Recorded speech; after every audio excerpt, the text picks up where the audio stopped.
ছাত্রলীগ বাংলাদেশের কলঙ্কের নাম। ছাত্রলীগের ইতিহাস হচ্ছে বাংলাদেশের নব্য রাজাকারদের নাম। আমরা দেশবাসীকে বলতে চাই 2024 সালে ছাত্র সমাজের পরিচয় চিহ্নিত হবে কে ছাত্রলীগ নামক রাজাকার ছিল আর কে লড়াই সংগ্রাম করে যুদ্ধের পক্ষে ছিল। এটা নির্ণয় করা হবে কোটা বিরোধী আন্দোলনে কারা রাজপথে ছিল, কারা মিছিল করেছে, কারা পানি সাপ্লাই করেছে, কারা রক্ত দিয়েছে, কারা জীবন দিয়েছে, কারা ছাত্রলীগের হেলমেট বাহিনীর বিরুদ্ধে নতুন করে যুদ্ধ করেছে। ওরাই বাংলাদেশের নতুন মুক্তিযোদ্ধা। ছাত্রলীগ যুবলীগ হচ্ছে 2024 সালের আলবদর পাকিস্তানি হানাদার বাহিনী রাজাকার। ওদেরকে প্রতিহত করতে হবে পাড়ায় মহল্লায়, ক্যাম্পাসে, কলেজে, বিশ্ববিদ্যালয়, যেখানে যেভাবে পারেন। এটা বাংলাদেশের স্বাধীনতা সার্বভৌমত্বের লড়াই, এটা বাংলাদেশকে গণপ্রজাতন্ত্র করবার লড়াই, এটা বাংলাদেশকে দিল্লির দাসত্ব থেকে নতুন করে স্বাধীন করবার লড়াই, এটা বাংলাদেশকে তার 20 কোটি মানুষের কাছে ফিরিয়ে দেবার লড়াই। আমরা শুরুতেই ঢাকা বিশ্ববিদ্যালয় থেকে শুরু করে চট্টগ্রাম বিশ্ববিদ্যালয়, জাহাঙ্গীরনগর বিশ্ববিদ্যালয়, জগন্নাথ বিশ্ববিদ্যালয়, রাজশাহী, সিলেট শাহজালাল বিশ্ববিদ্যালয় থেকে শুরু করে সারা বাংলাদেশে এই কোটা নামে যে শোষণ এবং নির্যাতন চলছে, আওয়ামী মুক্তিযুদ্ধ ব্যবসার যেটা চলমান আছে, ছাত্রলীগের গুন্ডাদেরকে সেই 73-এর চিরকুট তোফায়েল ক্যাডারের মাধ্যমে লক্ষ লক্ষ গুন্ডা পান্ডাকে বাংলাদেশের সরকারি চাকরিতে পুনর্বাসনের যে রাজনীতি আওয়ামী লীগ কায়েম করেছে, সেটার বিরুদ্ধে যে ন্যায্যতার লড়াই চলছে সারা বাংলাদেশে, এই ন্যায্যতার লড়াইতে যারা আক্রমণ করেছে সেই ছাত্রলীগের নব্য রাজাকার হেলমেট বাহিনী, তাদের নির্যাতনে সারা বাংলাদেশে যে সকল শিক্ষার্থীরা আহত হয়েছে, নির্যাতিত হয়েছে, যে সকল শিক্ষার্থী ছাত্রীদের গায়ের কাপড় খুলে ফেলা হয়েছে, রক্ত ঝরানো হয়েছে, আমরা তাদেরকে স্যালুট জানাচ্ছি এবং সহমর্মিতার সাথে স্মরণ করছি। আমরা ইতিমধ্যে খবরে দেখেছি রোকেয়া বিশ্ববিদ্যালয়ে একজন ছাত্রকে গুলি করে ছাত্রলীগ হত্যা করেছে। আজকে কিছুক্ষণ আগে মাত্র তার লাশের ছবি দেখলাম। আমরা সারা বাংলাদেশের মানুষকে অনুরোধ করছি, দয়া করে বাংলাদেশে শেখ হাসিনার নেতৃত্বে যেই জমিদারি প্রথা শাসন চালু হয়েছে, এটার বিরুদ্ধে যদি আপনারা লড়াই না করেন, এটার বিরুদ্ধে যদি আপনারা রুখে না দাঁড়ান, এটার বিরুদ্ধে যদি আপনারা প্রতিবাদ না করেন, ঘরে ঘরে গিয়ে আওয়ামী লীগ আপনাদেরকে গুলি করবে, আপনাদের বাড়িঘর ধ্বংস করবে। শুধু মুক্তিযোদ্ধাদের ব্যবসায়ীদের নামে নাতিপুতির কোটা না, জনম জনম ধরে ওরা আইন করবে। তোফায়েল ক্যাডারের মতো নতুন করে ছাত্রলীগ ক্যাডার ছাড়া বাংলাদেশে কেউ সরকারি চাকরি পাবে না। আপনারা দেখেছেন পিএসসির প্রশ্ন ফাঁসের যে স্ক্যান্ডাল বের হয়েছে, ভাইবা বোর্ডে আওয়ামী সাংবাদিক, আওয়ামী দালাল বুদ্ধিজীবী, আওয়ামী বেশ্যারা যেভাবে 200 নম্বরের অঙ্ক বিচার করে বিরোধী দলের রাজনৈতিক ছেলেমেয়েদেরকে চাকরিতে পাওয়া যায় না, সেখানে 200 নম্বরে ছাত্রলীগের চিরকুটে 180 পাওয়া যায়। এইভাবে তারা যে বৈষম্যের রাজনীতিকে রাষ্ট্রীয়করণ করেছে, এই বৈষম্যের যে লড়াই চলছে, বৈষম্য থেকে বাঁচবার লড়াই, এটা শুধু আপনার লড়াই না, এটা কৃষকের সন্তানের লড়াই, এটা সিএনজি ড্রাইভারের সন্তানের লড়াই, আজকে যারা ম্যানুয়াল জব করছেন তাদের লড়াই, আপনাদের জনগণের লড়াই। এই লড়াইতে আপনাদের অংশগ্রহণ দরকার। যারা মিছিল করছেন না তাদের পাশে গিয়ে দাঁড়ানো আপনাদের দায়িত্ব হয়ে গেছে। ছাত্রলীগ বাংলাদেশের কলঙ্কের নাম। ছাত্রলীগের ইতিহাস হচ্ছে বাংলাদেশের নব্য রাজাকারদের নাম। আমরা দেশবাসীকে বলতে চাই 2024 সালে ছাত্র সমাজের পরিচয় চিহ্নিত হবে কে ছাত্রলীগ নামক রাজাকার ছিল আর কে লড়াই সংগ্রাম করে যুদ্ধের পক্ষে ছিল। এটা নির্ণয় করা হবে কোটা বিরোধী আন্দোলনে কারা রাজপথে ছিল, কারা মিছিল করেছে, কারা পানি সাপ্লাই করেছে, কারা রক্ত দিয়েছে, কারা জীবন দিয়েছে, কারা ছাত্রলীগের হেলমেট বাহিনীর বিরুদ্ধে নতুন করে যুদ্ধ করেছে। ওরাই বাংলাদেশের নতুন মুক্তিযোদ্ধা। ছাত্রলীগ যুবলীগ হচ্ছে 2024 সালের আলবদর পাকিস্তানি হানাদার বাহিনী রাজাকার।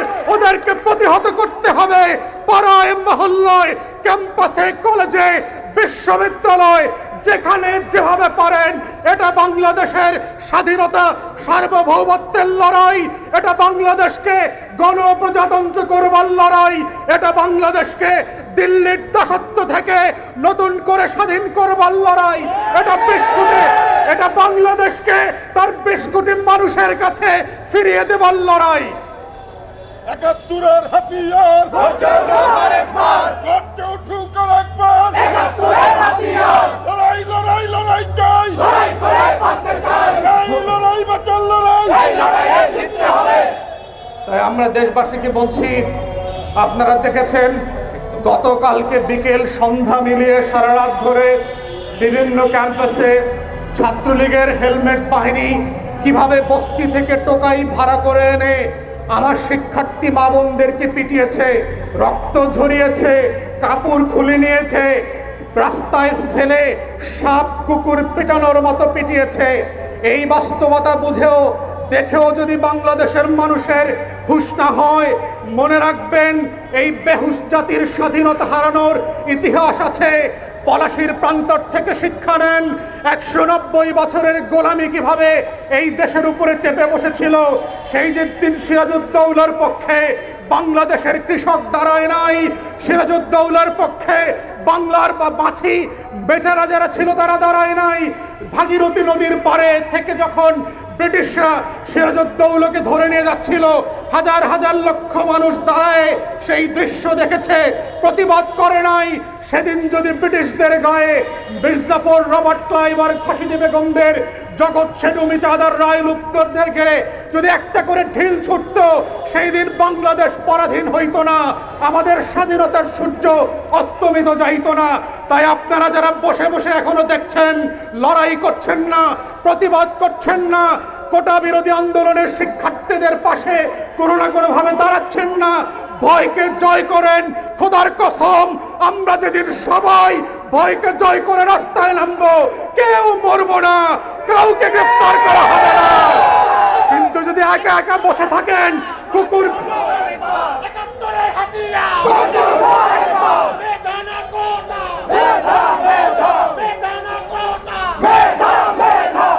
আপনারা যদি নীরবে নিশ্চুপে বসে থাকেন, দেখতে দেখতে দেখবেন শুধু বাংলার মসনদে শুধু খসিদি বেগম বসে নয়, একদিন দেখবেন বাংলাদেশের সীমান্তে হাইকোর্টের নির্দেশে 10 কিলোমিটার পর্যন্ত সীমান্ত বিজিবি বিএসএফকে দিয়ে দেওয়ার জন্য বলা হচ্ছে। আপনার সীমান্ত চলে যাবে। গতকালকে দেখলাম সিলেট সীমান্তে ভারতের খাসিয়া জনগোষ্ঠী বাংলাদেশি 2 জনকে হত্যা করেছে।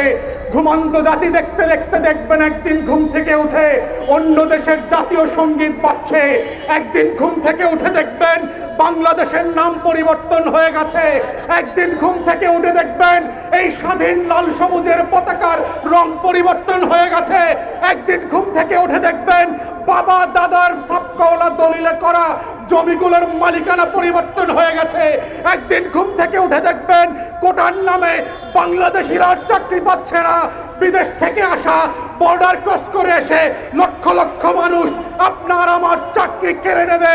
সেই দিনের অপেক্ষা করবেন না আপনারা লড়াই করবেন, সংগ্রাম করবেন, জীবন দেবেন, রক্ত দেবেন, লাল সবুজের পতাকাকে বাঁচিয়ে রাখবেন? এটা বাংলাদেশের 20 কোটি মানুষকে সিদ্ধান্ত নিতে হবে। আজকে ঘন্টা দেরি হবে, 1 ঘন্টার স্বাধীনতার লড়াইতে আপনি পিছনে পড়ে যাবেন। তাই কোনো ঘন্টা, মিনিট, সেকেন্ড অপেক্ষা করবার সুযোগ নাই। লড়াইতে নামেন, যে যেখানে আছেন বাংলাদেশের পক্ষে আওয়াজ তোলেন, ভোটের পক্ষে আওয়াজ তোলেন, খসিদি বেগমের বিপক্ষে আওয়াজ তোলেন, শেখ পরিবারের যে বেনিয়াগিরি চালু হয়েছে তার বিরুদ্ধে কথা বলেন। খসিদি বেগমদেরকে বাংলাদেশ মাফ করে নাই, ভবিষ্যতেও করব না। আমরা লড়াই করব, জীবন দেব, রক্ত দেব। বাংলাদেশের লাল সবুজের পতাকার সাথে কোনো গাদ্দারি মেনে নেব না, নেব না এবং নেব না।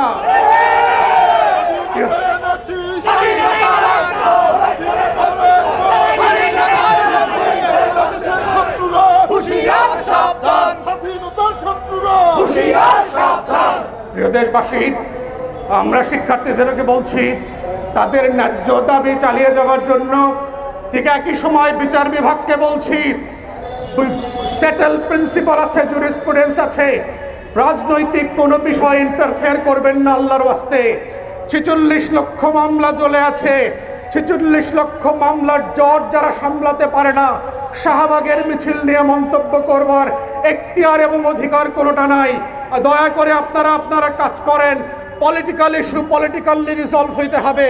রাজপথে বাংলাদেশের স্বাধীনতা থেকে শুরু করে অনেক বিষয় রিজলভ হয়েছে এবং এটা আমার আপনার সম্মিলিত লড়াই আন্দোলনের মধ্য দিয়েই সেটার সমাধান হবে। সেই সমাধানে, সেই লড়াইতে, সেই আন্দোলনে আপনাদের সবাইকে অংশগ্রহণ করবার আহ্বান জানিয়ে আমার বক্তব্য এখানেই শেষ করছি। সবাইকে অসংখ্য ধন্যবাদ।